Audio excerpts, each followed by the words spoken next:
Hello friends, केम छो? मजामा? हूँ प्रजापति सुरेश। आप जोई रह्या छो फिजिक्स फॉर यू। तो फ्रेंड्स, आपणे लास्ट पीरियडनी अंदर जे छे ए संपतपणानो सिद्धांत जोई गया हता अने संपतपणाना सिद्धांत आधारित स्वाध्यायना अने उदाहरणना दाखला जोई गया छे। આજે આપણે સંપતપણાના સિદ્ધાંત આધારિત JEE અને નીટની અંદર કયા પ્રકારના પ્રશ્નો પૂછાય છે અને એ પ્રશ્નોને બહુ જ ઝડપથી વિથિન 30 to 40 સેકન્ડની અંદર આન્સર કેવી રીતે આપી શકાય છે એના વિશે આજે જોઈએ। તો સ્કીપ કર્યા વગર વિડીયોને પૂરેપૂરો જુઓ અને જે મિત્રો ચેનલ પર પ્રથમ વખત આવ્યા છે એ ઝડપથી ચેનલને સબસ્ક્રાઈબ કરશે અને બેલ આઇકોન દબાવો જેથી આવા મહત્ત્વના વિડીયો તમને મળ્યા કરે। तो हवे आपणे जोईए संपतपणाना सिद्धांत। तो कि संपतपणाना सिद्धांत आधारित जेई अने नीटना क्वेश्चन्स आपणे जोईए। तो मित्रों, આપણને જે છે તે સંપતપણાના સિદ્ધાંત આધારિત જે છે એ બે પ્રકારના દાખલાઓ પૂછાતા હોય છે એક્ઝામ્સની અંદર। એમાં એક હોય છે પોલિગોન ટાઈપ અને બીજા હોય છે ત્રીજા વિદ્યુતભારનું સંતુલિત અંતર અથવા તો સંતુલિત સ્થાન કયા બિંદુ પાસે હોય છે। તો આ બે પ્રકારના દાખલાઓ પૂછાતા હોય છે અને આ બંને પ્રકારના દાખલાઓ માટેની એકદમ મેજિક ટ્રીક એટલે કે શોર્ટથી શોર્ટ રીતે આનો આન્સર કેવી રીતે મેળવી શકાય છે એના વિશે આપણે જોઈએ। તો વિડીયો સાથે બન્યા રહો। તો મિત્રો જુઓ, ધારો કે આપણી પાસે એક પહેલાં આપણે પોલિગોન લઈ લઈએ છીએ। પોલિગોન ટાઈપના ન્યુમેરિકલ એટલે શું? તો કે ત્રિકોણ હોય, ચતુષ્કોણ હોય, હેક્ઝાગોનલ હોય, આવા બધા જે વર્તુળ હોય, સર્કલ હોય, તો આવા બધા જે આકાર છે એમના શિરોબિંદુઓ પર વિદ્યુતભાર મૂકેલા હોય અને આપણને પૂછે કે તેના કોઈ એક શિરોબિંદુ પરનું વિદ્યુતભાર કેટલું, વિદ્યુતભાર પરનું બળ કેટલું, અથવા તો એ તંત્ર પર લાગતું પરિણામી બળ કેટલું, અથવા તો એમના કેન્દ્રમાં કોઈ વિદ્યુતભાર મૂકેલો હોય અને આપણને પૂછે કે ભાઈ આના કેન્દ્ર પર પરિણામી બળ કેટલું લાગે છે। તો જુઓ, ધારો કે આપણી પાસે આ એક સમબાજુ ત્રિકોણ છે। આ સમબાજુ ત્રિકોણનો ધારો કે આ શિરોબિંદુ 1 છે, શિરોબિંદુ 2 છે અને આ શિરોબિંદુ 3 છે। હવે સમબાજુ ત્રિકોણ એટલે તમને ખ્યાલ છે કે ત્રણે ત્રણ ખૂણા જે છે તે 60 ડિગ્રીના હોય, પ્લસ એમની જે લેન્થ છે એ આપણે ધારો કે LL જેટલી સમાન લઈ લઈએ છીએ। જે બી લેન્થ હશે એ કેવી હશે? સમાન હશે। હવે આપણે ધારી લઈએ કે આ ત્રણે ત્રણ શિરોબિંદુઓ પર કેવો વિદ્યુતભાર છે? પ્લસ ક્યુ વિદ્યુતભાર છે। અને હવે આપણને એવું પૂછે કે ભાઈ આ 3 નંબરના શિરોબિંદુ પર કયો વિદ્યુતભાર છે? કેપિટલ એટલે કે પ્લસ ક્યુ વિદ્યુતભાર છે। તો આ પ્લસ ક્યુ વિદ્યુતભાર પર આ બંને વિદ્યુતભારોના લીધે પરિણામી બળ કેટલું લાગે છે એવું પૂછી શકે। તો આપણે એને કેવી રીતે આન્સર આપી શકીએ? તો અગાઉ આપણે બધી રીતો કરી ગયા છે। તો બે વિદ્યુતભારો વચ્ચે જે બળ લાગે છે તે કુલમના નિયમ આધારિત લાગે છે। કેટલું લાગે છે? તો કે Q1 Q2/r² જેટલું લાગે છે। અને જો બંને સજાતીય વિદ્યુતભારો હોય તો અપાકર્ષી બળ લાગે છે અને વિજાતીય વિદ્યુતભારો હોય તો આકર્ષી બળ લાગે છે। તો જુઓ, આ 3 નંબરના વિદ્યુતભાર પર 2 નંબરના વિદ્યુતભાર દ્વારા લાગતું જે બળ છે એ કેટલું હશે? તો F32 બરાબર છે। F32 બળ લાગે છે। સમજ પડે છે ને? પર વડે કોના પર? 3 પર। કોના વડે? 2 વડે। તો F32 લખાશે। તો આ બળ આ દિશામાં લાગશે કારણ કે બંને સજાતીય છે એટલે અપાકર્ષી બળ આ દિશામાં લાગશે। ઓકે, તો 3 પર 1 દ્વારા લાગતું બળ જે છે એ કેટલું હશે? તો કે એ પણ તમારું જે છે એ F31 હશે, બરાબર છે। અને એની દિશા નીચે તરફની હશે, અપાકર્ષી બળ છે એટલા માટે। હવે જો મિત્રો કે આ જે છે એ સમબાજુ ત્રિકોણ છે એટલે આ 60 નો ખૂણો બને છે। તો આ ખૂણો પણ કેટલો બનશે? 60 ડિગ્રીનો જ બનશે। તો આ બંને બળો કેટલા છે?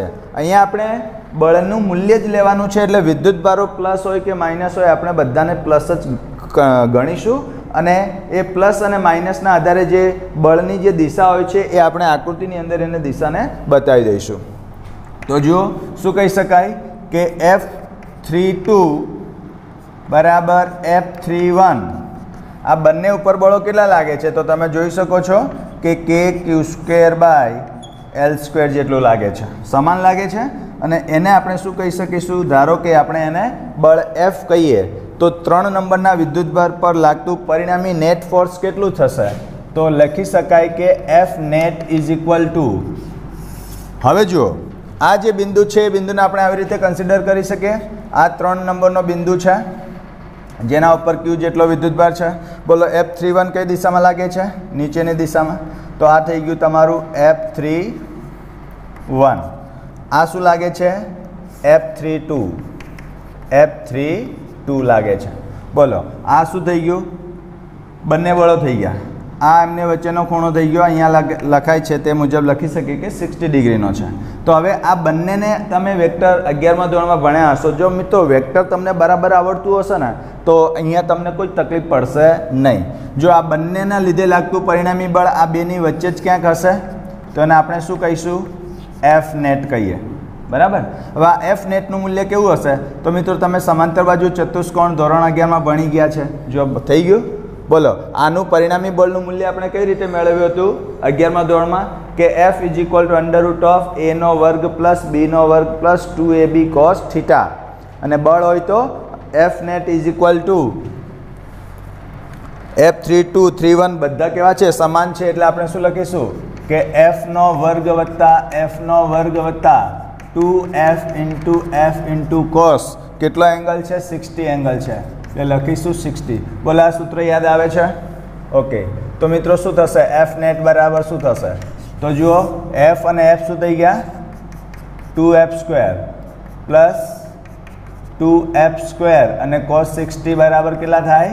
1/2. આ 2 થી 2 કેન્સલ થઈ ગયા.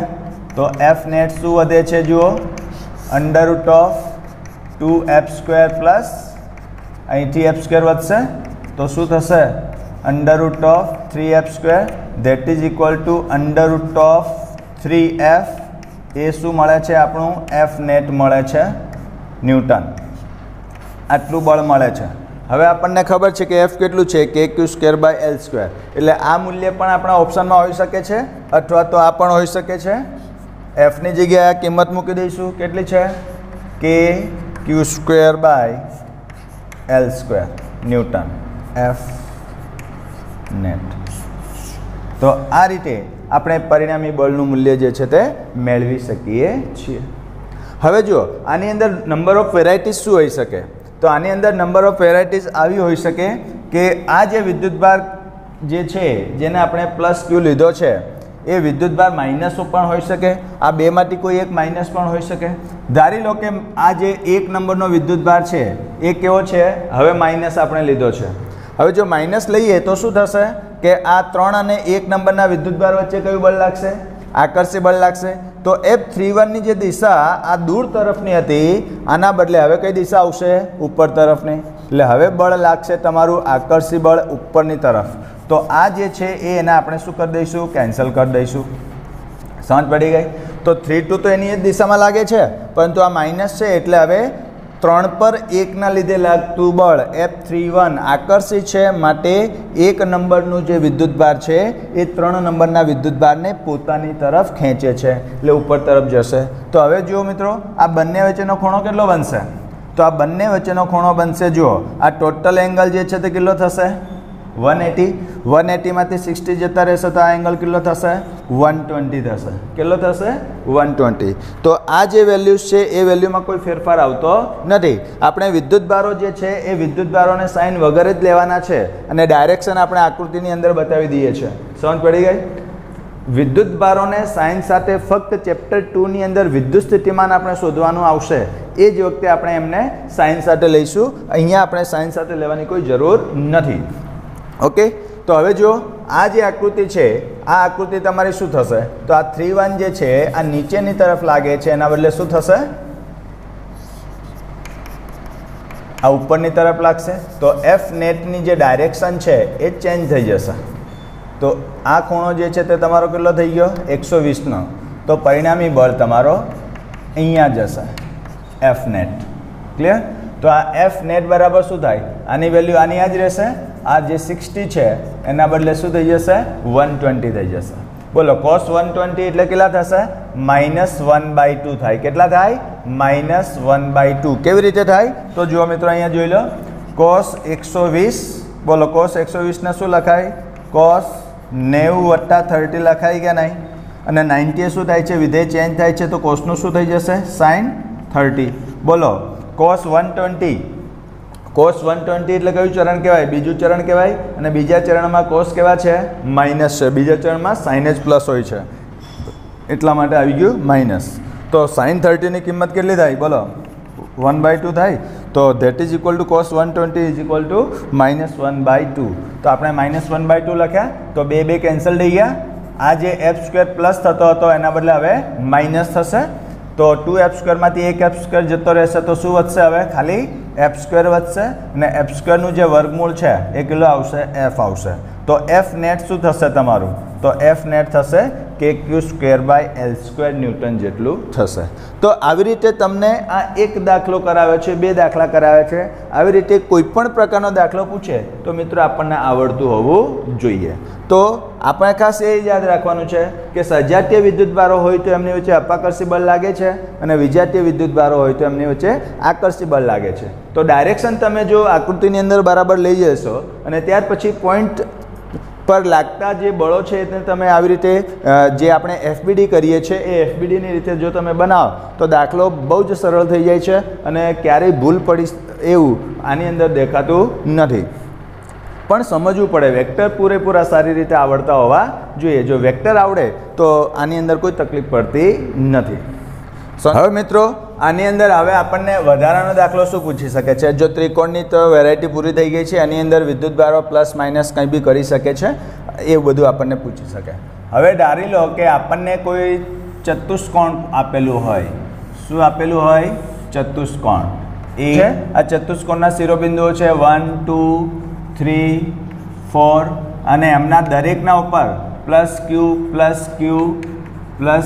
અને +q વિદ્યુતભારો મૂકેલા છે અને તમને કે આ 2 નંબરના વિદ્યુતભાર પર 2 નંબરના શિરોબિંદુ પર રહેલો જે વિદ્યુતભાર છે +q એના ઉપર લાગતું પરિણામી બળ મેળવો તો બોલો મિત્રો કેવી રીતે મેળવીશું તો જુઓ 2 પર 1 વડે લાગતું બળ 2 પર 1 વડે લાગતું જે બળ છે એને આપણે શું આપીશું F21 જો બંને સજાતીય છે એટલે અપાકર્ષી બળ દૂરની તરફ લાગશે આ 2 નંબરના શિરોબિંદુ પર રહેલો જે વિદ્યુતભાર છે એના પર 1 નંબરના શિરોબિંદુ પરનો જે વિદ્યુતભાર છે એ દૂરની તરફ બળ લગાડે છે એ જ રીતે 3 નંબર દ્વારા 1 પર લાગતું બળ જે છે એ થશે તમારું F23 થશે જે નીચેની તરફ લાગશે કેમ તો કે અપાકર્ષી બળ છે એ જ રીતે આ 2 નંબરના વિદ્યુતભાર પર 4 નંબરના વિદ્યુતભાર દ્વારા લાગતું જે બળ છે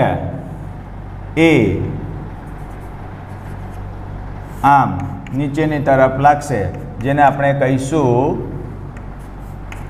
F24 બરાબર તો હવે આ 2 નંબરના વિદ્યુતભાર પર લાગતું કુલ બળ મેળવવું હોય મિત્રો તો હવે તમારે એને પોઈન્ટ ચાર્જ દોરી દો કે આ +q વિદ્યુતભાર છે 2 નંબરનો આના ઉપર લાગતું બળ જો F21 થઈ ગયો આ નીચેની તરફ જે છે તે F23 થઈ જાય છે અને આ ત્રીજો બળ છે એ F24 છે તો આપણે શું કરીએ આ બંને બળોનું પરિણામી બળ શોધી લઈએ જે આ બળની દિશામાં જ હશે સમજ પડી ગઈ તો આ બંનેનું પરિણામી બળ આપણે મેળવી લઈશું તો આ જે છે એ તમારું F24 છે ક્લિયર અને આમના વડે લાગતું જે બળ છે એ પણ આ જ દિશામાં હશે તો એમના દ્વારા લાગતા જે બળો છે તે શું છે આપણે લખી દઈએ તો કે 2 પર 1 દ્વારા લાગતું જે બળ છે તે F21 છે એ F21 કેટલું થશે તો કે q² લેન્થ બધાની ચોરસ છે એટલે કેટલી હશે સમાન એટલે કે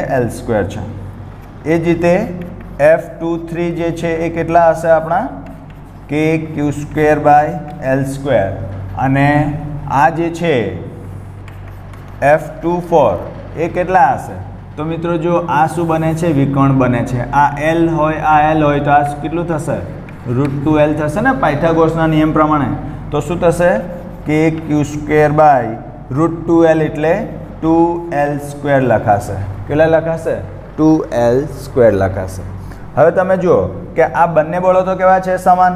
તો શું લખી શકાય કે F21 બરાબર F23 બરાબર F લખી શકાય કે નહીં? બરાબર. અને આ જે F24 છે એ F24 ને KQ²/L² ને F લખાય. તો આના માટે શું લખી શકીએ છીએ આપણે? F/2 લખી શકીએ છીએ. સમજ પડી ગઈ? તો હવે આગળ વધીએ. તો જો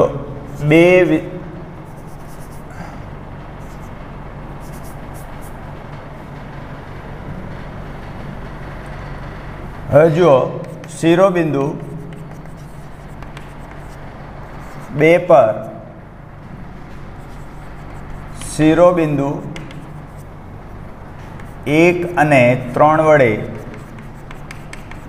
લાગતું કુલ બળ F' હોય તો F' શું થશે? વેક્ટર લો પ્રમાણે જુઓ આ બંને વચ્ચેનો ખૂણો જે છે તે કેટલો છે? 90. બંનેની કિંમત કેવી છે? સમાન. તો શું લખાશે? F² + F² + 2FF cos angle કેટલો બને છે? 90 નો બને છે. બરાબર ને? આ જો 90 નો એંગલ બને છે. તો જો શું થશે? F અને F શું થશે? 2F² પ્લસ આ થશે 2F² અને cos 90 ની કિંમત થશે 0. તો આખી વેલ્યુ થઈ ગઈ 0. તો શું થઈ ગયું? 2F². તો વેલ્યુ શું થશે? √2 × F ન્યૂટન જેટલું બળ લાગશે. હવે આ F' જે છે આ F' F24 ની દિશામાં જ હશે. તો F' જે છે તે F24 ની દિશામાં જ હશે અને બંનેનો શું થશે? સરવાળો થશે. માટે શું કહી શકાય કે 2 નંબરના શિરોબિંદુ પર લાગતું કુલ બળ જેને આપણે F નેટ કહીશું. તો F નેટ કેટલું થશે? બોલો. F24 કેટલા છે? F24 બરાબર શું છે? F/2. તો F/2 અને F' કેટલા છે? √2F. તો બોલો બંનેમાંથી શું થશે? F કોમન નીકળશે. તો શું થશે? 1/2 + √2. હવે આને F ને તમારે ધારો કે વેલ્યુમાં પેલા સૂત્રમાં લખવું હોય તો શું લખાશે? KQ²/L² 1/2 + √2. હવે આ જે કાઉન્સનું જે પદ છે એ કાઉન્સના પદને સાદુરૂપ જુદી જુદી રીતે આપી અને તમને જે છે એ ઓપ્શનની અંદર કન્ફ્યુઝ કરવાનો પ્રયત્ન કરી શકે છે. તો એનું વેલ્યુએશન તમારે જે છે એ એકોર્ડિંગ ટુ જે ઓપ્શન હોય છે એને એકોર્ડિંગ તમારે સેટ કરવી પડે અને તમે એનો આન્સર આપી શકો. બોલો, સમજ પડી ગઈ? હવે ધારી લો કે આ જે છે ચોરસ એમાં આ જે +Q વિદ્યુતભાર છે આ +Q વિદ્યુતભારના બદલે ધારી લો કે આ માઇનસ વિદ્યુતભાર છે. કયો વિદ્યુતભાર છે? માઇનસ વિદ્યુતભાર છે. તો શું થાય? તો આ જે બળ F23 જે નીચે લાગે છે એના બદલે F23 હવે ઉપર લાગશે. કેમ? તો કે આકર્ષી બળ છે. બોલો, સમજ પડી ગઈ? એ જ રીતે 2-1 અપાકર્ષી બળના લીધે દૂર લાગે છે પણ હવે તો આકર્ષિત થઈ ગયું. તો આ બળ હવે આ દિશામાં લાગશે. શું લાગશે? F21. તો આ બી કેન્સલ થઈ જશે. બરાબર. અને આ 4 નંબર દ્વારા 2 નંબરના પર લાગતું બળ 2-4 છે એ પણ કેન્સલ થઈ જશે. હવે આ પણ આકર્ષિત લાગશે. તો આ થઈ ગયું તમારું F24. તો આ રીતે થઈ ગયું. તો આ જે પોઈન્ટ ચાર્જને આપણે FBD જે બનાવીએ છીએ આ FBD શું થઈ જશે? જો મિત્રો, આ થઈ જશે F23, આ થઈ જશે F21 અને આ જે ડાયરેક્શન આપણે જે બતાવ્યું છે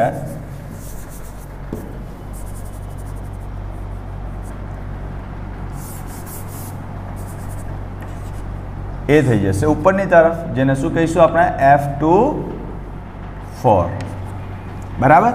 તો આ બધું આપણે સાફ કરી દઈએ. હવે તો આકૃતિ જે છે એ આપણી આ પ્રકારની થઈ જશે. હવે જો એંગલ તો આ બંને વચ્ચેનો બી 90 છે.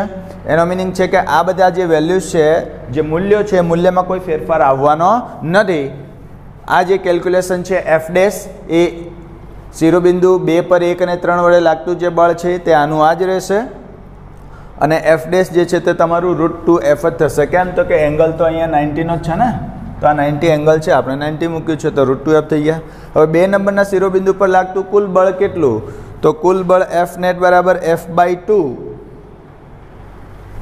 આ જે છે બળ એ કેટલું છે? F24 F/2. ખાલી ડાયરેક્શન ચેન્જ થયું છે ને, અંદરની તરફ ગયું છે તો F/2 થશે. અને આ F' જે છે તે કેટલું થશે? √2f થશે તો √2f થઈ ગયા. તો આની વેલ્યુ આપણે મૂકીએ તો આન્સર એનો એ જ રહેશે. બટ ડાયરેક્શન ચેન્જ થઈ જાય છે, જે ડાયરેક્શન આપણે આકૃતિ પરથી સ્પષ્ટપણે જોઈ શકીએ છીએ કે આ જે એંગલ છે એ માઇનસ, આ ધારો કે x અક્ષ લઈએ તો આ માઇનસ x અક્ષ થાય, તો માઇનસ x અક્ષ સાથે 45 ડિગ્રી ખૂણો બનાવતી દિશામાં આટલું પરિણામી બળ લાગે છે. તો આ રીતે આપણે જે છે તે વિદ્યુત ભાર પ્લસ હોય કે માઇનસ હોય, મૂલ્ય જ આપણે કેલ્ક્યુલેશનમાં લેવાના છે અને માઇનસ અને પ્લસના આધારે એની જે બળની જે દિશા છે એ આકૃતિની અંદર દોરી દઈએ તો વેક્ટરના આધારે આપણે એનો આન્સર બહુ જ સરળતાથી જે છે તે મેળવી શકીએ છીએ. તો જો મિત્રો, તમને આ પ્રકારનું ત્રિકોણ આપણે જોઈ ગયા, ચતુષ્કોણ જોઈ ગયા છે. એ જ રીતે ધારો કે આપણને હવે આ ત્રિકોણ અને આ જે ચોરસ છે, એ ત્રિકોણ અને ચોરસના જે સેન્ટર છે, કેન્દ્ર છે, એ કેન્દ્ર પર કોઈ વિદ્યુતભાર મૂકેલો હોય અને એના ઉપર લાગતા પરિણામી બળ મેળવવાના કહે તો એ કેવી રીતે મેળવે છે એ આપણે મેળવીએ.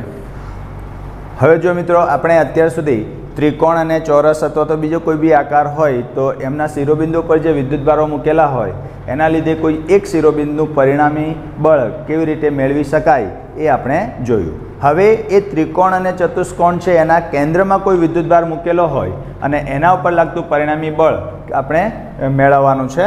તો જોઈએ. ધારી લો કે આ એક સમાંતર બાજુ ત્રિકોણ છે. ધારો કે એ શિરોબિંદુ છે અથવા તો 1 2 3 શિરોબિંદુઓ છે, એમના ઉપર પ્લસ ક્યુ વિદ્યુતભારો છે અને આના કેન્દ્ર પર જે છે એ કેપિટલ Q જેટલો વિદ્યુતભાર છે. તો આ સમબાજુ ત્રિકોણના 3 શિરોબિંદુ પર રહેલા વિદ્યુતભારોના લીધે આ કેપિટલ Q વિદ્યુતભાર પર પરિણામી બળ કેટલું લાગે છે એ આપણે મેળવવાનું છે. તો જો મિત્રો, આપણે આ પ્રકારનો એક દાખલો જે છે એ સ્વાધ્યાયની અંદર ઓલરેડી ગણી લીધો છે. સમજ પડી ગઈ? હવે અહીંયા આપણે બતાવીએ તો જુઓ, આ બે દ્વારા આ જે O શિરોબિંદુ છે એના ઉપર લાગતું જે બળ છે તે જો આ રીતે જશે FO2. એ જ રીતે 3 દ્વારા આના ઉપર લાગતું પરિણામી બળ આ રીતે જશે, જેને આપણે શું કહીશું? FO3 કહીશું. અને આ 1 નંબરના શિરોબિંદુના લીધે આના ઉપર લાગતું જે પરિણામી બળ છે એ આમ નીચેની દિશામાં જશે, જેને આપણે શું કહીશું? FO1 કહીશું. બરાબર? હવે તમે જુઓ કે આ બધા બળો સમબાજુ ત્રિકોણ છે એટલે કેન્દ્રથી એમના શિરોબિંદુઓના અંતર કેવા હશે? બધાના સમાન હશે. એના લીધે એના શિરોબિંદુ પર રહેલા વિદ્યુતભારોના લીધે કેન્દ્રના વિદ્યુતભાર પર લાગતા બળોના મૂલ્યો કેવા હશે? સમાન હશે. તો હવે આપણે જોઈએ કે આ બધા બળોના મૂલ્યો જે છે તે સમાન હોય તો શું થઈ શકે? તો કે FO1 બરાબર FO2 બરાબર FO3 બરાબર બધાને આપણે F લઈ શકીએ કે નહીં? અને એની વેલ્યુ કેટલી હોય? KQ કેપિટલ Q બાય, ધારી લો કે આમનું જે ડિસ્ટન્સ છે તે R છે, તો આપણે શું લખી દઈશું? R². ક્લિયર? હવે જુઓ કે આ બળ તો એક્ઝેક્ટલી y દિશામાં લાગે જ છે. હવે આ બંને બળો એક લાગે છે તો આપણે શું કરીશું આને કે આ જે છે તે બળ કેટલું છે? F છે. આ જે બળ છે એ પણ કેટલું છે? F છે. અને આ બંને વચ્ચેનો ખૂણો કેટલો છે? કેટલો છે તેમ કહેવાય? તો જો આ 30 છે, લંબ દ્વિભાજક કહેવાય ને, તો 60માંથી એક્ઝેક્ટ સેન્ટરમાંથી નીકળશે તો આ 30 નો થઈ ગયો, આ 30 નો થઈ ગયો. હવે આ ત્રિકોણ તો બને જ છે, તો આ ત્રિકોણના 3 ખૂણાના વેલ્યુ કેટલી હોય? 180. તો આ 30 હોય, આ 30 હોય તો કેટલા થાય? 60 હોય. હવે એને 180 કરવા હોય તો કેટલા એડ કરવા પડે? 60 ની અંદર કેટલા એડ કરવા પડે તો 180 થાય? તો 120. તો 120 વત્તા 60 બરાબર કેટલા થઈ ગયા? 180. તો આ ખૂણો કેટલાનો થશે? 120. તો આ ખૂણો પણ કેટલાનો થશે? 120. તો હવે જો વેક્ટરના આધારે ડાયરેક્ટ આન્સર આપી શકીશું તો કે F dash is equal to શું થશે? f² પ્લસ 2f cos 120 આ બંને વચ્ચેનો ખૂણો કેટલો લાગે છે 120. તો જુઓ આ બંનેની કિંમત થશે 2f² પ્લસ આની થશે 2f² અને cos 120 એટલે -1/2. હમણાં આપણે કેલ્ક્યુલેશનમાં કરી હતી એટલે ફરી કરતા નથી. 2 કેન્સલ થઈ જશે. આ 2f² માંથી 1f² જશે એટલે શું વધશે? 2 માંથી 1 જાય તો 1 √f² વધે. √f² નો મિનિંગ થાય કે ફક્ત f ન્યૂટન જેટલું બળ લાગે છે. આ f જેટલું બળ ક્યાં લાગશે મિત્રો? ઉપરની તરફ લાગે છે. હવે તમે જુઓ f જેટલું બળ ઉપર લાગે છે, f જેટલું બળ નીચે લાગે છે, માટે પરિણામી બળ કેટલું થઈ જશે? 0. તો શું કહી શકાય કે F net = આને આપણે Fi કેપ કહીએ, બરાબર છે, અને આને આપણે શું કહીશું? -Fj cap. સોરી, આ જ થશે તમારું. હવે જો આ જે બળ છે તે તમારું +y દિશામાં છે તો આ લખાશે F + j કેપ, અને આ -y માં છે તો આ લખાશે -Fj કેપ. બોલો કેન્સલ થઈ ગયા. તો બોલો F નેટ શું વધે છે? 0 ન્યૂટન. તો કેન્દ્ર પરના વિદ્યુતભાર પર લાગતું પરિણામી બળ કેટલું હશે? 0 હોય છે. તો આ રીતે મેળવી શકાશે. એ જ રીતે ધારો કે ચતુષ્કોણ હોય તો શું થશે? તો ચતુષ્કોણ હોય તો આપણે ધારી લઈએ કે આ જે છે તે ચતુષ્કોણ છે. 1 2 3 4 વિદ્યુત એમના ઉપર વિદ્યુતભારો ધારો કે +Q અને +Q છે. અને કેન્દ્ર પર જે છે તે ધારો કે કેન્દ્ર O પર ધારો કે Q જેટલો વિદ્યુતભાર છે. તો આના ઉપર લાગતું પરિણામી બળ કેવી રીતે મેળવી શકાય? તો હવે મિત્રો આપણે જુઓ કે ડાયરેક્ટ આન્સર આપવાનો પ્રયત્ન કરીએ છીએ, બરાબર. વેલ્યુ કેવી રીતે ફાઇન્ડ આઉટ કરવાની છે એ વેલ્યુ તો આપણને ખબર છે જ, બરાબર. પણ હવે ડાયરેક્ટ આન્સર કેવી રીતે આપી શકાય એના ઉપર આપણે વધારે ધ્યાન કેન્દ્રિત કરીશું. તો તમે જુઓ કે આ 1 નંબરના લીધે આ જે 4 શિરોબિંદુઓના વેલ્યુ કેવા છે? સમાન. કેન્દ્ર પરથી એમના જે અંતરો છે તે કેવા છે? સમાન. તો જે બી બળ લાગશે, કેટલું બળ લાગશે? તો કે F1 FO1 બરાબર FO2 બરાબર FO3 બરાબર FO4 બરાબર F બરાબર KQ બાય અંતર ધારી લઈએ કે R છે તો R² જેટલું લાગશે. ક્લિયર? તો હવે તમે જુઓ કે 1 દ્વારા 1 આના ઉપર લાગતું બળ અપાકર્ષી બળ લાગશે દૂરની તરફ. વેલ્યુ સમાન જ છે એટલે F લખી દઈશું. આના દ્વારા આના ઉપર લાગતું જે બળ છે એ આ દિશામાં લાગશે, બળ F. બોલો આના દ્વારા 2 નંબરના વિદ્યુતભાર દ્વારા ઉપર લાગતું બળ અપાકર્ષી બળ ઉપરની તરફ જશે તો F. આના દ્વારા લાગતું બળ જે છે તે શું હશે? નીચેની દિશામાં હશે F. બોલો સમાન વેલ્યુ અને પરસ્પર વિરુદ્ધ દિશા છે તો આનાથી આ કેન્સલ થઈ જશે, આનાથી આ કેન્સલ થઈ જશે. બોલો અહીંયા બળ કેટલું મળ્યું આપણને? 0 બળ મળે છે. તો આ રીતે આપણે કહી શકીએ છીએ. તો ડાયરેક્ટ આન્સર આપણે આપી શકીએ છીએ. હવે ધારી લો કે આ જે ચતુષ્કોણ છે એ ચતુષ્કોણમાં કોઈ એક શિરોબિંદુ માઇનસ છે. કેવો છે? માઇનસ છે.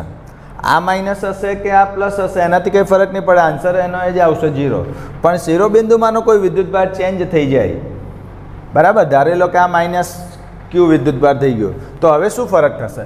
તો કે આ 1 અને 3 ના લીધે તો એકબીજાને પરસ્પર વિરુદ્ધ લાગે છે એટલે એ તો કેન્સલ આઉટ થઈ જ જશે.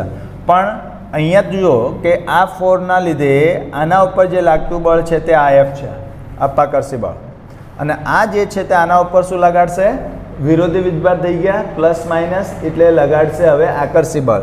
તો આ જે F જેટલું બળ જે ઉપર જતું હતું એના બદલે હવે એ પણ ક્યાં આવશે? એ જ દિશામાં આવશે. એટલે હવે આ જુઓ કે હવે પરિણામી હવે Q વિદ્યુતભાર પર લાગતું પરિણામી બળ 0 થશે નહીં. તો કેટલું થાય? તો આપણે લખી શકીએ કે F નેટ જે છે એ આ બંનેનો શું થશે? સરવાળો. તો એકના વડે કેટલું બળ લાગે છે? F. તો બંને વડે કેટલું લાગશે? 2F. તો F + F that is equal to 2F. તો F નેટ ફોર્સ જે છે એ હવે કેટલું લાગે છે? આપણું 2F જેટલું લાગે છે. તો આવી રીતે આપણે એનો આન્સર આપી શકીએ છીએ. તો જો આકૃતિની અંદર વેક્ટર તમને બળની ડાયરેક્શન જો તમને લેતા આવડી જાય, એના મૂલ્યો તમને સમજ પડતી હોય, તો આકૃતિના આધારે વિથિન 30 સેકન્ડ આપણે જે છે તે આન્સર આપી શકીએ છીએ. અત્યારે થોડોક સમય વધારે લાગે છે, એનો મિનિંગ એ છે કે હું તમને સમજાવી રહ્યો છું એટલા માટે. બાકી તમે એક વખત સમજી જશો ત્યાર પછી તમારા આન્સર વિથિન 30 સેકન્ડની અંદર આવી જશે. ક્લિયર?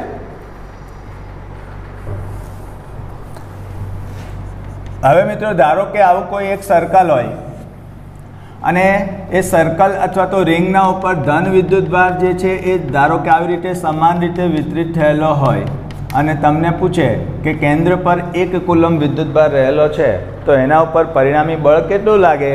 તો તમે જુઓ દરેકની ઓપોઝિટમાં વિદ્યુતભાર છે, સમાન મૂલ્યના છે બધે બધા, તો બધે બધાની ડાયરેક્શન એકબીજાથી કેવી હશે? ઓપોઝિટ હશે, અને એના લીધે લાગતું પરિણામી બળ જે છે તે કેવું થઈ જશે? 0. એટલે કે F net is equal to 0 newton લાગે છે. કેટલું લાગે છે? 0 ન્યૂટન. તો જુઓ કે જ્યાં તમને સમમિતિ જોવા મળતી હોય તો એ સમમિતિના લીધે કેન્દ્ર પાસે લાગતું પરિણામી બળ કેટલું બને છે? 0 બને છે. અને જો વિદ્યુતભારની જે સાઇન પ્લસ માઇનસ હોય તો એ વખતે થોડુંક ધ્યાન રાખી અને ડાયરેક્શનના આધારે તમે એના ઉપર લાગતું પરિણામી બળ મેળવી શકો છો. હવે આપણે એક સ્પેશિયલ કેસ લઈએ છીએ. ધારો કે સર્કલ છે, સર્કલ ઇન ધ સેન્સ કે વોચ છે,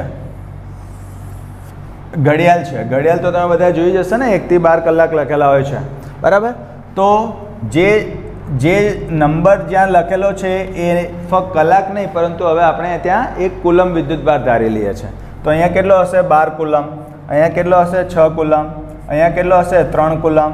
અહીંયા કેટલો હશે? 9 કુલમ. અહીંયા 1 coulomb, 2 coulomb, 4 coulomb, 5 coulomb, 7 coulomb, 8 coulomb, 10 coulomb, 11 coulomb. તો આવા વિદ્યુતભાર જે છે એ ઘડિયાળ પર તમે હવે સમજી ગયા હશો, બરાબર છે? અને અહીંયા જે છે એ +1 કુલમ વિદ્યુતભાર મૂકેલો છે. અને હવે આપણને પૂછે કે આ બધા જ વિદ્યુતભારોના લીધે આ +1 કુલમ કેન્દ્ર પર રહેલો છે એના ઉપર લાગતું પરિણામી બળ શોધો, બરાબર? તો હવે તમારે થોડુંક એની અંદર જોવું પડે કે જુઓ ભાઈ, આ 12 કુલમનો વિદ્યુતભાર આના ઉપર જે બળ છે તે ક્યાં લગાડશે? નીચેની તરફ લગાડશે. અને આ 6 કુલમનો વિદ્યુતભાર 1 કુલમ પર બળ ક્યાં લગાડશે? ઉપરની તરફ લગાડશે. તો દિશા વિરુદ્ધ થઈ, મૂલ્યો કેવા છે? અલગ. હવે 6 કુલમ ઉપર લગાડે અને 12 કુલમ નીચે લગાડે તો એક્ઝેક્ટલી આના ઉપર બળ કેટલા કુલમનો લાગશે? 6 કુલમનો જ લાગશે. અને 6 કુલમનો બળ કઈ દિશામાં લાગશે? નીચેની દિશામાં લાગશે. એટલે આ બળની ડાયરેક્શન થશે. એ જ રીતે આ 7 અને 6 એક જુઓ, આ બંનેની બાદબાકી કેટલી થશે? 6 કુલમ. તો એવી રીતે તમે જો સામસામેની દરેક પેર જે છે તેમની વચ્ચે તફાવત કેટલો મળશે તમને? 6 કુલમનો જ મળશે. જુઓ આ 8 અને 2, 9 અને 3, 10 અને 4, 11 અને 5, એ દરેકની વચ્ચે આપણને જે તફાવત મળે છે કેટલો મળે છે? 6 કુલમનો જ મળે છે. તો આ પોઈન્ટના ધારો કે આપણે અહીંયા દોરી દઈએ તો શું મળે છે? તો કે એક તો બળ આ નીચેની દિશામાં મળે છે. ત્યાર પછી આ 7 અને 1ના લીધે આપણને પહેલાં આ જોઈએ, 1 અને 3ના લીધે બળ જે છે તે આપણને આ દિશામાં મળશે, 9 અને 3ની પેર. ક્લિયર? 7 અને 1ની, 8 અને 2, 10 અને 4, 11 અને 5. આ બધા બળો જે છે એ કેવા હોય છે? સમાન મૂલ્યના જ હોય છે. અને પણ એ બળનું મૂલ્ય કેટલું આવે છે? તો એ બળનું જે મૂલ્ય છે F એ મળશે તમને આ સામસામેના વિદ્યુતભારો વડે ટોટલ કેટલો વિદ્યુતભાર મળે છે? 6 કુલમ. અને લાગે છે કોના ઉપર? 1 ઉપર. તો K × 6 × 1 અપોન જે બી ડિસ્ટન્સ છે એને આપણે ધારી લઈએ કે r² છે. તો F = શું થશે? K6 અથવા તો 6K/r² જેટલું બળ લાગે છે. આ બધા ઉપર કેવું લાગશે બળ? સમાન. હવે તમે જુઓ કે આ તો એક્ઝેક્ટ y ડાયરેક્શનમાં છે અને આ બધા x અને y ની વચ્ચે છે. આ પાછું x અક્ષ પર લાગે છે. તો ધારી લો કે આ જે છે ટોટલ આ જે છે તે 180 ડિગ્રી થાય અને એક કાઢી નાખીએ અને બધા સમાન ભાગ છે 6 છે ને, તો तो કેટલા ખૂણા બનતા હશે? તો 30 30 ના 6 ખૂણા બને તો 6 તરી 18 180 થઈ ગયું. તો દરેક વચ્ચે ખૂણો કેટલાનો બનતો હશે? 30. તો આનો ખૂણો 30, આ 30. તો આ જે F છે એ F કેટલું હશે? તો નેટ ફોર્સ જે છે લાગે છે એ કેવી રીતે આપણે મેળવી શકીએ જોઈએ.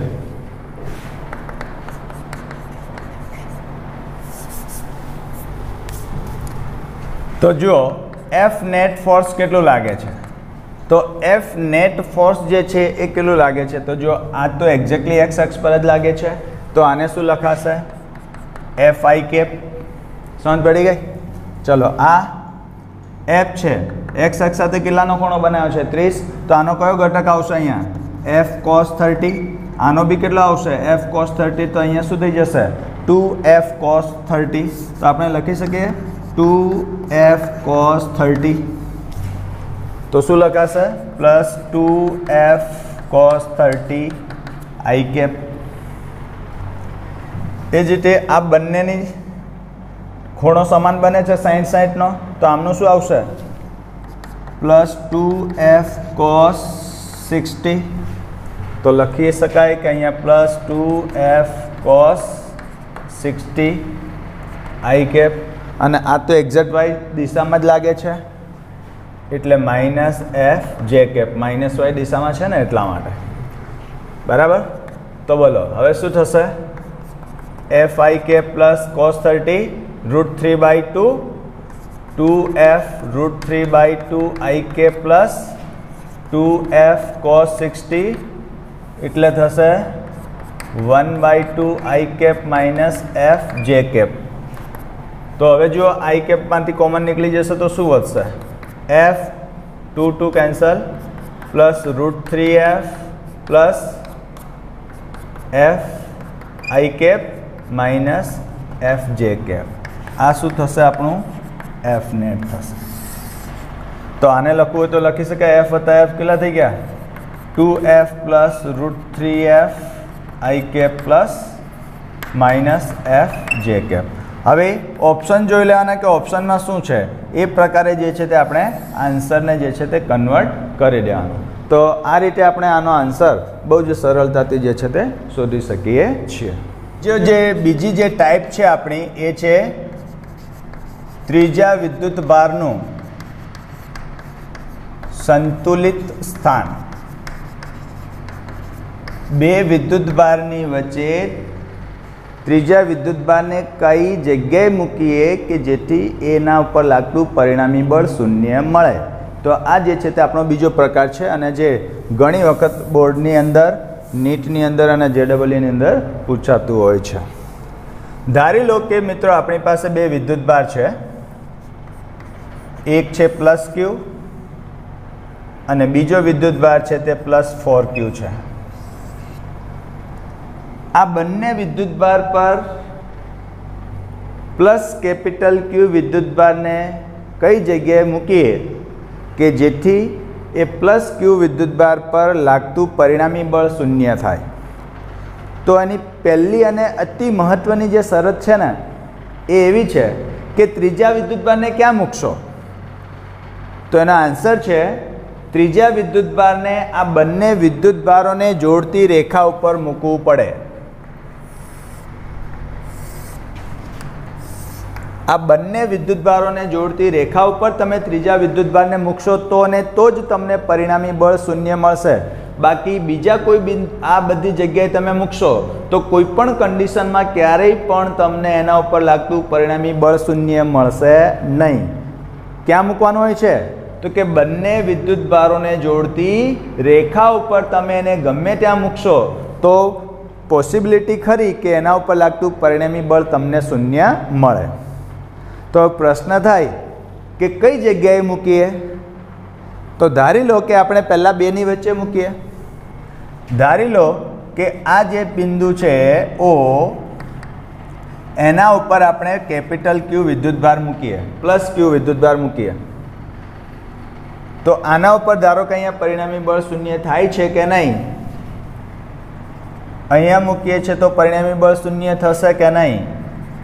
અહીંયા મૂકીએ તો પરિણામી બળ શૂન્ય થશે કે નહીં એની આપણે પોસિબિલિટીઝ ચેક કરીએ કે ક્યાં થશે. તો જુઓ, ધારી લો કે આ જગ્યાએ બેની વચ્ચે આપણે વિદ્યુતભાર મૂક્યો હોય, ક્યારે બે સજાતી હોય છે ત્યારે. તો તમે જુઓ, આના લીધે આ 1 નંબરના વિદ્યુતભાર ગણી લઈએ, આને 2 નંબરનો ગણી લઈએ. બોલો, આ 1 નંબરના વિદ્યુતભાર દ્વારા આ ક્યુ વિદ્યુતભાર પર બળ લાગશે, અપાકર્ષી. કઈ દિશામાં લાગશે? આ દિશામાં લાગશે. આને આપણે F1 કહીએ. અને 2 નંબરના વિદ્યુતભાર દ્વારા ક્યુ પર બળ કેટલું લાગશે? અપાકર્ષી જ લાગશે ને. કઈ દિશામાં લાગશે? ઓપોઝિટ દિશામાં લાગશે. હવે બંને બળો કયા છે? વિરુદ્ધ દિશામાં છે. તો બેની વચ્ચે એક સ્થાન એવું તો મળી જ જશે ને કે જ્યાં પરિણામી બળ કેવું થશે? શૂન્ય થાય. તો બેની વચ્ચે એક ઓપ્શન છે કે પરિણામી બળ શૂન્ય થશે. હવે એક્ઝેક્ટલી ક્યાં થશે? તો એ કેલ્ક્યુલેશનનો સબ્જેક્ટ છે, કેલ્ક્યુલેશન કરીશું. પહેલાં આપણે ચેક કરી લઈએ કે કઈ કઈ જગ્યાએ મળી શકે છે. ધારો કે આ બાજુ મૂકીએ તો જુઓ, +2 નંબરના વિદ્યુતભારના લીધે આના ઉપર લાગતું બળ અપાકર્ષી બળ F2 દૂરની તરફ.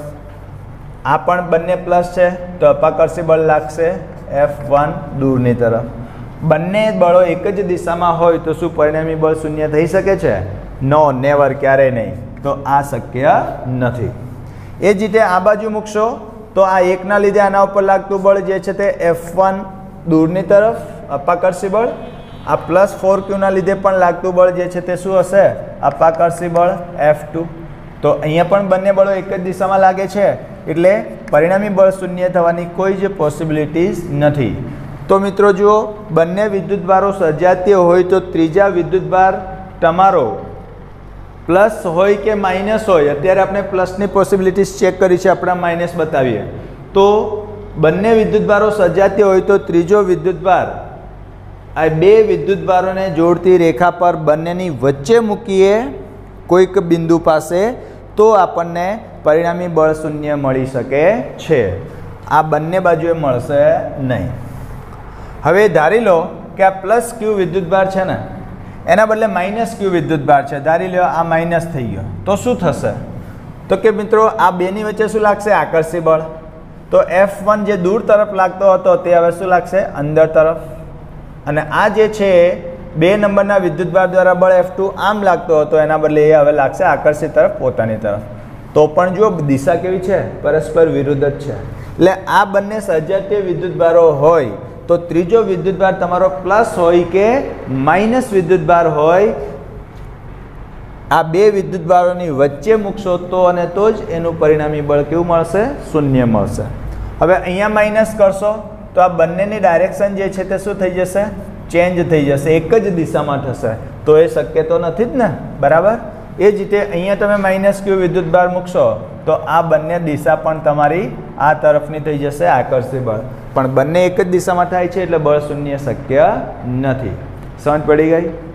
તો બહુ જ મહત્વની કન્ડિશન છે મિત્રો કે બંને સજાતીય વિદ્યુતભારો હોય અને ત્રીજો વિદ્યુતભાર તમારો પ્લસ હોય કે માઇનસ હોય, એ બંને વિદ્યુતભારોને જોડતી રેખા પર બંનેની વચ્ચે જ તમને પરિણામી બળ શૂન્ય મળશે, એટલે આજુબાજુ મળશે નહીં. હવે ધારી લો કે આ બંને પ્લસના બદલે -Q હોય, આ બંને -Q હોય કે પ્લસ, આપણે સજાતીય વિદ્યુતભારો કીધું ને, તો બંને સજાતીય એટલે કે આ બંને પ્લસ હોય અથવા તો આ બંને માઇનસ હોય તો આ બંને વિદ્યુતભારોની વચ્ચેની જે રેખા છે એના ઉપર જ કોઈક બિંદુ પાસે પરિણામી બળ શૂન્ય થશે, બહારની તરફ થશે નહીં. તો ધારી લો કે આ જે વિદ્યુતભાર છે એ પ્લસ રાખીને આપણે કરીએ છીએ.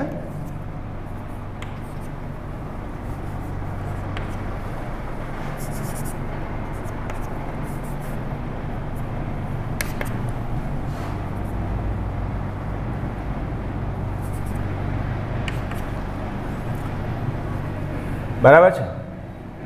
આના દ્વારા લાગતું બળ F1, આના દ્વારા લાગતું બળ F2. તો ધારી લો કે આ બંને વચ્ચેનું જે ટોટલ અંતર છે એ છે L અને આ +Q વિદ્યુતભારથી ધારો કે x અંતરે O બિંદુ પાસે Q પર લાગતું પરિણામી બળ શૂન્ય મળે છે.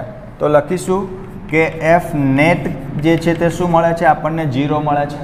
હવે F નેટ O બિંદુ પાસે 0 મળે છે એનો મિનિંગ શું થાય કે આમના ઉપર લાગતા બંને બળો F1 અને F2 સમાન મૂલ્યના અને પરસ્પર વિરુદ્ધ દિશામાં, એટલે કે બંને સમાન મૂલ્યના હશે. ચલો F1 કેટલા છે? તો આના ઉપર લાગતું બળ શું થશે? કે ક્યુ કેપિટલ ક્યુ અપોન અંતર કેટલું ધાર્યું? x એટલે x². આનાથી અંતર કેટલું થશે મિત્રો? l minus x. તો કે 4q છે ને, તો 4q ઇન્ટુ કેપિટલ ક્યુ અપોન l માઇનસ x². તો જો કે કેન્સલ, ક્યુ કેપિટલ ક્યુ, તો શું થશે? જુઓ l માઇનસ એક્સનો હોલ સ્ક્વેર અપોન x² બરાબર 4. સ્ક્વેર જતા રહેશે એટલે અહીંયા આવશે તમારા વર્ગમૂળના લીધે આવશે, એટલે કે વર્ગમૂળ લઈએ તો અહીંયા આવશે તમારું 2 બરાબર. તો શું થશે? l minus x upon x બરાબર આનું થશે 2. હવે ચોકડી ગુણાકાર આપણે કરી લઈએ તો શું થશે? l માઇનસ એક્સ બરાબર શું થશે? 2x. તો l બરાબર કેટલા થયા? 3x. તો x બરાબર કેટલા થાય? l/3. મીટર હોય તો મીટર, સેન્ટીમીટર હોય તો સેન્ટીમીટર. ધારો કે આ સેન્ટીમીટર હોય તો આ એકમ શું થઈ ગયું તમારું? સેન્ટીમીટર. તો l/3 અંતરે પરિણામી બળ કેટલું થશે? 0 થશે. પણ મિત્રો આ તો થઈ ગઈ બોર્ડની વાત કે થોડીક લેન્થ વધે. આપણે તો 30-40 સેકન્ડની વાત કરીએ છીએ. તો 30-40 સેકન્ડની અંદર આ આન્સર કેવી રીતે મેળવી શકાય? તો એની એક સરસ મજાની શોર્ટકટ છે, મેજિક ટ્રીક છે કે વિથિન એ સેકન્ડ તમને આન્સર આપી દેશે. તો એની અંદર મિત્રો તમારે એક અમુક વસ્તુ યાદ રાખવાની છે. શું? તો કે આ જે બંને વિદ્યુતભારો હોય ને સજાતીય, પ્લસ પ્લસ અથવા તો માઇનસ માઇનસ, એમાંથી જેની વેલ્યુ નાની હોય, બેમાંથી જેની પણ વેલ્યુ નાની હોય એને આપણે શું ધારીશું? Q1. અને મોટા વિદ્યુતભારને ધારીશું Q2. સમજ પડી ગઈ? નાના મૂલ્યના વિદ્યુતભારને Q1, મોટા મૂલ્યના વિદ્યુતભારને ધારીશું Q2 બરાબર. તો Q1 થી નાના વિદ્યુતભારથી અંતર, એટલે કે Q1 થી અંતર બરાબર શું થશે? વર્ગમૂળમાં અંશમાં નાનો વિદ્યુતભાર ભાગ્યા વર્ગમૂળમાં મોટો વિદ્યુતભાર પ્લસ વર્ગમૂળમાં નાનો વિદ્યુતભાર ગુણ્યા બે વિદ્યુતભારો વચ્ચેની અંતર L. જે બી અંતર હોય તે શું કરીશું? જે પણ બે વિદ્યુતભારો આપેલા હોય સજાતીય, એમાંથી નાના વિદ્યુતભારને શું લઈશું આપણે? Q1 અને મોટા વિદ્યુતભારને શું ધારીશું? Q2. તો પછી શું? વર્ગમૂળમાં Q1 અપોન વર્ગમૂળમાં Q2 પ્લસ વર્ગમૂળમાં Q1 બ્રેકેટ ઓવર અને બે વિદ્યુતભારો વચ્ચેનું કુલ અંતર લઈ લેવાનું છે L. આ થઈ ગયું તમારું કુલ અંતર. તો આના આધારે તમને બહુ ઝડપથી જે છે તે આન્સર મળશે. હવે આર્યું જે અંતર મળશે તે કયા વિદ્યુતભારથી મળશે? તો નાના વિદ્યુતભારથી, એટલે કે Q1 થી અંતર મળશે. તો આ જે દાખલો જે આપણે ગણ્યો છે આ નાના વિદ્યુતભારથી જ ગણ્યો છે ને x. ઓકે, તો આને ક્રોસ ચેક કરી લઈએ કે ભાઈ બરાબર છે કે નહીં. તો કે Q1 થી અંતર બરાબર નાનો વિદ્યુતભાર Q1 છે તો શું થઈ ગયું? વર્ગમૂળમાં Q. બે Q અને 4Q છે તો Q નાનો કહેવાય, તો વર્ગમૂળમાં Q. મોટો વિદ્યુતભાર વર્ગમૂળમાં 4Q પ્લસ વર્ગમૂળમાં ફરી પાછો Q અને અંતર છે L. ચલો ઉપર વર્ગમૂળમાં Q અને છેદમાં વર્ગમૂળમાં Q કોમન નીકળશે તો ઉપર શું વધશે? 1. નીચે 4નો વર્ગમૂળ 2, અહીંયા જતું રહેશે બહાર એટલે 1 ઇન્ટુ L. બોલો Q કેન્સલ થઈ ગયા તો શું થઈ ગયું? બોલો L/3 મળ્યા કે નહીં? L/3. તો બહુ જ શોર્ટ નાની રીત છે મિત્રો. ફક્ત એટલું યાદ રાખવાનું છે કે જે પણ બે વિદ્યુતભારો હોય એમાંથી નાના વિદ્યુતભારને લઈશું આપણે Q1, મોટા વિદ્યુતભારને લઈશું Q2 અને બંને વચ્ચેનું અંતર જે બી હોય એને આપણે કહીશું L. પછી જે બી આન્સર મળશે આમાં એ નાના વિદ્યુતભારથી મળશે. તો નાના વિદ્યુતભારથી અંતર બરાબર નાનો વિદ્યુતભાર વર્ગમૂળમાં અંશની અંદર લખવાનું છે વર્ગમૂળમાં Q1 અપોન છેદમાં વર્ગમૂળમાં Q2 પ્લસ વર્ગમૂળમાં Q1 બ્રેકેટ ઓવર L કુલ અંતર. ઓકે, અહીંયા પ્લસ પ્લસ હોય કે માઇનસ માઇનસ હોય, અહીંયા છેદમાં શું રહેશે? પ્લસ જ રહેશે. ક્લિયર? હવે ધારી લો કે આ જે વિદ્યુતભારો છે એ પ્લસ અને એક છે માઇનસ. વિજાતીય વિદ્યુતભારોનું તંત્ર છે. તો વિજાતીય વિદ્યુતભારોનું જો તંત્ર હોય તો શું થાય એને આપણે અહીંયા જોઈએ. હવે આપણે વિજાતીય વિદ્યુતભારો માટે જોઈએ. તો ધારી લો કે આ જે છે તે તમારો પ્લસ ક્યુ વિદ્યુતભાર છે અને આ જે છે તે તમારો -4Q વિદ્યુતભાર છે, બરાબર. તો હવે ત્રીજા વિદ્યુતભારને તમે ક્યાં મૂકશો તો પરિણામી વિદ્યુત બળ જે છે તે શૂન્ય થશે. તો જો ત્રીજા વિદ્યુતભારને ધારો કે તમે આ રેખા પર મૂકો તો શું થાય કે આના લીધે લાગતું બળ અપાકર્ષી બળ થશે. આને આપણે 1 કહીએ, આને આપણે 2 કહીએ. તો 1 નંબર આ તરફ થઈ ગયો અને 2 નંબરના લીધે લાગતું બળ આકર્ષી બળ થશે, વિજાતીય છે એટલે. તો એ બળ પણ એની એ જ દિશામાં થઈ ગયું. તો હવે શું થશે, વિજાતીય વિદ્યુતભારો હશે ત્યારે બંને વિદ્યુતભારોની વચ્ચે પરિણામી બળ શૂન્ય મળશે નહીં. તો ક્યાં મળશે, તો પોસિબિલિટીઝ ચેક કરીએ છીએ. ધારો કે અહીંયા વિદ્યુતભાર Q હોય તો આના લીધે આના ઉપર લાગશે બળ F1 દૂરની તરફ અને આ એને ખેંચશે અંદરની તરફ F2. તો અહીંયા બળ જે છે એ શૂન્ય મળી શકે છે. કેમ, તો કે બળની દિશા વિરુદ્ધ દિશાની છે એટલા માટે. ત્રીજી પોસિબિલિટી આ બાજુ લઈએ. ધારો કે અહીંયા Q વિદ્યુતભાર મૂકીએ તો શું થાય, તો કે આ પ્લસના લીધે પ્લસ પર અપાકર્ષી બળ લાગશે F1 દૂરની તરફ અને આ -Q આ +Q વિદ્યુતભાર પર લગાડશે આકર્ષી બળ F2. તો અહીંયા પણ દિશા કેવી થઈ ગઈ, પરસ્પર વિરુદ્ધ. એટલે અહીંયા પણ પરિણામી બળ શૂન્ય મળી શકે છે. પણ હવે થોડુંક ધ્યાનથી જોઈએ. આ પ્રારંભિક અવસ્થામાં આપણે કહી શકીએ કે વિજાતીય વિદ્યુતભારોમાં વચ્ચે પરિણામી બળ શૂન્ય નહીં મળશે, પરંતુ બંને વિદ્યુતભારોની બહાર તરફ પરિણામી બળ શૂન્ય મળી શકે છે. તો હવે આપણે જોઈએ કે આ બાજુ જે મોટો વિદ્યુતભાર છે એ મોટા વિદ્યુતભારથી આપણે રાઈટ સાઈડની અંદર જોઈએ તો મોટા વિદ્યુતભારથી દૂર તરફ જઈશું તો આ બંને વિરુદ્ધ તો ખરી, પરંતુ પરિણામી બળ શૂન્ય થવાની શક્યતા બહુ જ ઓછી છે. માટે અહીંયા આ તો પ્રબળ છે અને આ નિર્બળ હજી આ બાજુ આવશે તો શું થશે, નિર્બળ થશે. માટે મોટા વિદ્યુતભારની દૂર તરફ પરિણામી બળ શૂન્ય થશે નહીં. તો પરિણામી બળ શૂન્ય ક્યાં થશે, કે નાના વિદ્યુતભારની બહારની તરફ પરિણામી બળ શૂન્ય થશે. સમજ પડી ગઈ. તો આ રીતે આનો પણ આન્સર આપણે મેળવી શકીએ છીએ. તો ધારી લઈએ કે આ 1 નંબરના વિદ્યુતભારથી આ જે છે તે x અંતરે મળે છે. તો આનાથી જે છે એ અહીંયા કેટલા અંતરે મળશે, તો કે બંને વચ્ચેનું અંતર ધારી લ્યો કે L છે. તો આ શું થશે, L + x. તો નેટ બળ તો 0 છે. તો શું થશે, તો કે F net = 0 ધારી લઈએ. તો એનો મિનિંગ શું થાય કે F1 = F2. બોલો F1 કેટલા છે, તો K Q બાય અંતર થઈ ગયું તમારું x². આનું થશે K -4Q upon Q upon L + x². તો Q કેન્સલ. શું થશે બોલો, L + x² upon x² બરાબર -4. સોરી, વિદ્યુતભારોને આપણે સંજ્ઞા સાથે લેવાના નથી, જો ખાસ યાદ રાખજો. એટલે આ આવશે 4. વર્ગમૂળ લઈ લઈએ તો L + x upon x બરાબર 2. તો શું થશે, L + x બરાબર 2x. તો L બરાબર શું થશે, x પેલી બાજુ જશે તો માઇનસ, તો x. તો હવે જે છે એ આપણો લેન્થ કેટલી મળી છે, L = x. એટલે કે બે વિદ્યુતભારો વચ્ચેનું અંતર છે ને એટલા જ વિદ્યુતભાર દૂર આપણને જે છે તે પરિણામી બળ જે છે તે શૂન્ય મળશે. તો હવે આને આપણે શોર્ટ રીતથી જોવાનો પ્રયત્ન કરીએ તો મિત્રો જો, તો કે શોર્ટથી નાના વિદ્યુતભારને આપણે Q1 કહીશું, મોટા વિદ્યુતભારને આપણે Q2 કહીશું, બરાબર છે. તો નાના વિદ્યુતભારથી અંતર વર્ગમૂળમાં Q1 upon વર્ગમૂળમાં Q2 અને વિજાતીય વિદ્યુતભારો હોય ત્યારે છેદમાં જે આપણે સજાતીયમાં પ્લસ લખતા હતા એના બદલે શું આવશે, માઇનસ વર્ગમૂળમાં Q1 × L.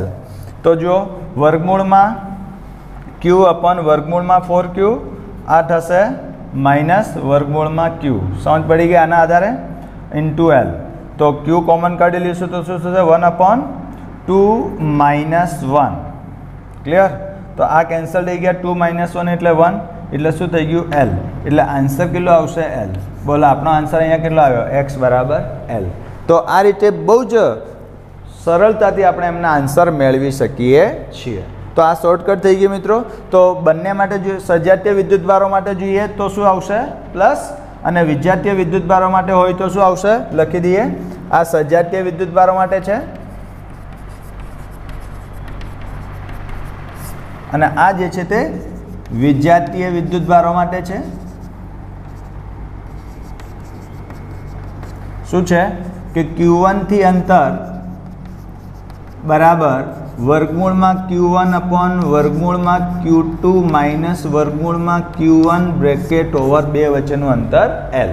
તો સજાતીય વિદ્યુતભારો હોય તો છેદમાં પ્લસ આવશે, વિજાતીય વિદ્યુતભારો હોય તો છેદમાં માઇનસ આવશે. બાકી ફોર્મ્યુલા બંને જગ્યાએ કેવી છે? સેમ. બેમાંથી નાના વિદ્યુતભારને Q1 કહીશું, મોટા વિદ્યુતભારને Q2 કહીશું. સજાતીય વિદ્યુતભાર હોય તો છેદમાં આવશે પ્લસ, વિજાતીય વિદ્યુતભાર હોય તો છેદમાં આવશે માઇનસ, અને L એ બંને વિદ્યુતભારો વચ્ચેનું કુલ અંતર હોય છે. તો ત્રીજો વિદ્યુતભાર ક્યાં મૂકીએ? તો આ જગ્યાએ મૂકીએ તો એનું લાગતું પરિણામી બળ શું મળી જશે? આપણને 0 મળી જશે. ઓકે.